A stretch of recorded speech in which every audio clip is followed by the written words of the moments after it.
নমস্কার বন্ধুরা, আজকে ডিকসন টেকনোলজির Q4 রেজাল্ট আউট হয়েছে এবং এই রেজাল্ট আউট মার্কেট ওপেন যতক্ষণ ছিল ততক্ষণ আউট হয়নি। এবং আজকে যদি প্রাইস অ্যাকশন দেখেন তো আজকে ক্লোজিং হয়েছে 8,103 টাকায় এবং ওভারঅল মুভমেন্ট ছিল পজিটিভের দিকে 0.5% মতো পজিটিভ। অর্থাৎ এর যদি ওপেন মার্কেটের রেজাল্ট আসতো তাহলে হয়তো স্টকে কিছুটা আপ বা ডাউন কিছু একটা মুভমেন্ট ভালোভাবে দেখা যেত, কিন্তু যেহেতু ওপেন মার্কেটের মধ্যে রেজাল্ট আসেনি তাই সেইভাবে এই স্টকে মুভমেন্ট দেখা যায়নি। এখানে যদি দেখেন ডিকসন টেকনোলজির মার্কেট ক্যাপ হচ্ছে 48 crore এবং এর হাই ভ্যালু হচ্ছে 52 উইকস হাই যদি দেখেন 8,657 এবং আজকে সেটা ক্লোজিং প্রাইস হয়েছে 8,103, অর্থাৎ প্রায় 6-7%-এর মতো নিচে এই ভ্যালুয়েশন আছে। এবং খুব ইন্টারেস্টিং যদি স্টক পি দেখেন 132, যেটা দেখে অনেকটা হাই মনে হচ্ছে এবং সত্যি এটা হাই। তো চলুন আমরা আরেকটু ডিটেলসে আলোচনা করব, কিন্তু তার আগে আমরা কোয়ার্টারলি রেজাল্ট কেমন হয়েছে সেটার দিকে একটু লক্ষ্য। তো কোয়ার্টারলি রেজাল্ট অ্যানালিসিসের আগে চলুন আমরা দেখে নেব যে এই ডিকসনের এক্সপেকটেশন কেমন ছিল। এই হচ্ছে ডিকসনের ডেটা এবং এখানে যদি দেখেন নেট প্রফিট হচ্ছে 102 কোটি এবং রেভিনিউ অর্থাৎ সেলস হচ্ছে 5,040 কোটি। Q4 এর রেজাল্ট কেমন হয়েছে সেটা একটু দেখে নিই। এইটা হচ্ছে Q4 এর রেজাল্ট। এখানে নেট প্রফিট হয়েছে 97 crore, যেখানে এক্সপেকটেশন ছিল 102 crore, অর্থাৎ এখানে নেট প্রফিটেও ও মিস করেছে। এবং যদি সেলসে দেখেন 5,000 সামথিং ছিল এবং সেলসেও এ ডেটা মিস করেছে, অর্থাৎ এ যা এক্সপেকটেশন ছিল সেটা সেলসেও মিস করেছে এবং নেট প্রফিটেও মিস করেছে।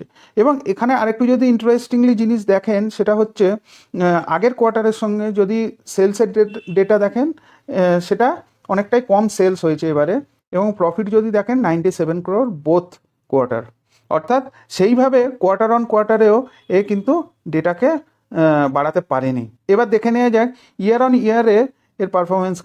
মার্চ 2023 Q4 এর রেজাল্ট ছিল, সেলস ছিল 3,065, যেখানে এবারে হয়েছে 4,658, অর্থাৎ ডেফিনেটলি সেলস ইমপ্রুভ করেছে। এবং নেট প্রফিটও যদি দেখেন 81 থেকে 97, অর্থাৎ ইয়ার অন ইয়ারে ওর ডেফিনেটলি ইমপ্রুভ করেছে। কিন্তু দুটো নেগেটিভ জিনিস, এক হচ্ছে যে এক্সপেকটেশন ডেটাকেও মিস করেছে এবং লাস্ট কোয়ার্টারের সঙ্গেও যদি ডেটা ট্যালি করে দেখা যায় তাহলে সেক্ষেত্রেও ও মিস করেছে। তো চলুন আগামীকাল যখন মার্কেট ওপেন হবে আমরা নিশ্চয়ই বুঝতে পারবো যে ইনভেস্টারদের কাছে এই শেয়ারের সেন্টিমেন্ট, এই নিউজ, এই কোয়ার্টারলি রেজাল্ট কেমন এফেক্ট করলো। তো এই তো গেল কোয়ার্টারলি রেজাল্টের অ্যানালিসিস। এরপরে অনেকের মনে প্রশ্ন আসতে পারে, কেউ হয়তো এই শেয়ারকে অলরেডি হোল্ড করছে বা কেউ হয়তো নতুন করে নেওয়ার কথা ভাবছে। তো সেক্ষেত্রে চলুন আমরা একটু ফার্দার অ্যানালিসিস করে দেখি এই শেয়ারটা ভালো না খারাপ। তো এই এই এই পেজেতেই আমরা একটুখানি নিচের দিকে যদি যাই, এখানে দেখুন যে সেলসের ডেটা আছে এবং শেয়ার প্রাইস CAGR কেমনও রিটার্ন দিয়েছে। এখানে যদি সেলসের ডেটা দেখেন গত 3 বছরেও 40%-এর মতো সেলস হয়েছে এবং 5 ইয়ার্সে 43, 10 ইয়ার্সে 32, অর্থাৎ ডাবল ডিজিটেও যদি দেখেন বেশ অনেকটাই ভালো। এবং প্রফিট গ্রোথও দেখেন সেলসের সঙ্গে অ্যালাইন করেই ও কিন্তু প্রফিট গ্রোথটা হয়েছে। এবং CAGR যদি দেখেন সেটা অসম্ভব ভালো, 5 বছরে 78%, 3 বছরে হচ্ছে 27%, 1 বছরে 178%, অর্থাৎ ম্যাসিভ রিটার্ন। অর্থাৎ এই রকম যদি পারফরমেন্স আগামী দিনেও ও দেয় তাহলে সেক্ষেত্রে এই রকম শেয়ারে ইনভেস্ট করা মোটেও অযৌক্তিক নয়, মোটেও বোকামির কাজ নয়। তো চলুন আমরা আরেকটু ফার্দার দেখে নিই যে এই ডিকসন টেকনোলজি হচ্ছে যে এই কনজিউমার ডিউরেবল এই সেগমেন্টের মধ্যে, এই সেক্টরের মধ্যে এ হচ্ছে মার্কেট লিডার। অর্থাৎ যদি মার্কেট ক্যাপ হিসাবে দেখেন এ হচ্ছে যে খুব ভালো, এর এ প্রথমে আসে। এবং আর একটা ইন্টারেস্টিং জিনিস বলি, ইন্ডাস্ট্রি পি যদি দেখেন 104, 104 অলরেডি, এবং এর পি হচ্ছে 131, অর্থাৎ অলরেডি মার্কেট একে আলাদা রকম ভ্যালুয়েশন দিয়ে রেখেছে। বাকি শেয়ারগুলোর তুলনায় যদি দেখেন একে অলরেডি ভ্যালুয়েশন দিয়ে রেখেছে মার্কেট। তো সেই হিসাবে আমার মনে হয় যে মার্কেট লিডার এবং অতীতে যেরকম এর পারফরমেন্স সব মিলিয়ে কোম্পানি মোটেও খারাপ নয়, কোম্পানি যথেষ্ট ভালো।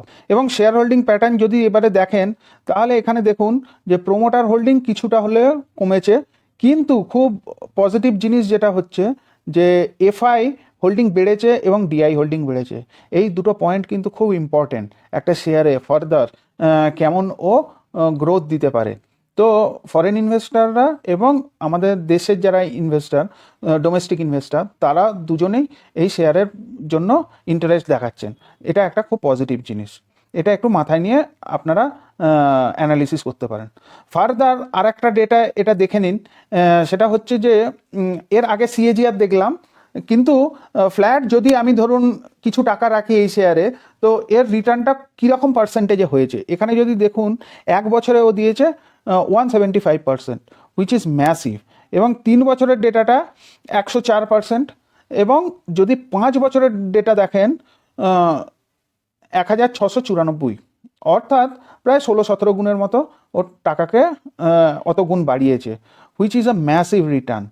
তো এবং এর ভবিষ্যতে আমার মনে হয় যে এই ধরনের শেয়ারে আরও বাড়ার সম্ভাবনা আছে, কারণ আগামী দিনে টেকনোলজির ওপর বা ইলেকট্রনিক জিনিসের ওপর আরও চাহিদা বাড়া উচিত। তো সেই অর্থে ডিকসনের সঙ্গে বড় বড় কোম্পানিরও টাই আপ, এবং এরা বড় বড় কোম্পানির সঙ্গে কাজকর্ম করে, তো সেক্ষেত্রে এদের ভবিষ্যতে চাহিদা আরও বাড়া উচিত।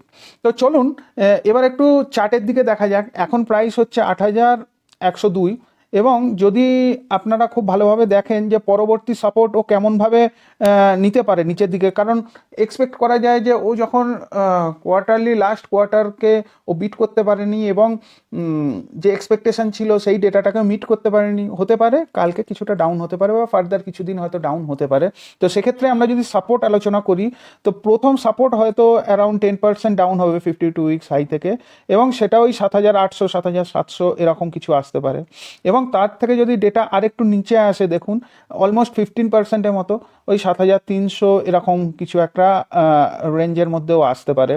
তারপরে যদি ও আরও ভাঙে, সেটা অলমোস্ট 25%, 6500-এর মতো রেঞ্জ আসবে।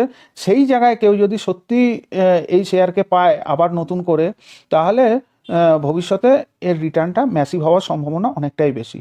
তো এই ছিল বন্ধুরা ডিকসন টেকনোলজির টোটাল অ্যানালিসিস। আপনারা ভালো করে আর একটু স্টাডি করে তবে এই শেয়ারের ওপর শেয়ারের মধ্যে টাকা লাগাবেন, ইনভেস্ট করবেন। এখানে কোনো কল টিপ বা রেকমেন্ডেশন দেওয়া হলো না, সম্পূর্ণ ভিডিওটা এডুকেশনাল পারপাসে বানানো হলো। তো আজকের মতো এখানেই বন্ধুরা, আবার আপনাদের সঙ্গে দেখা হবে নতুন এক ভিডিওতে।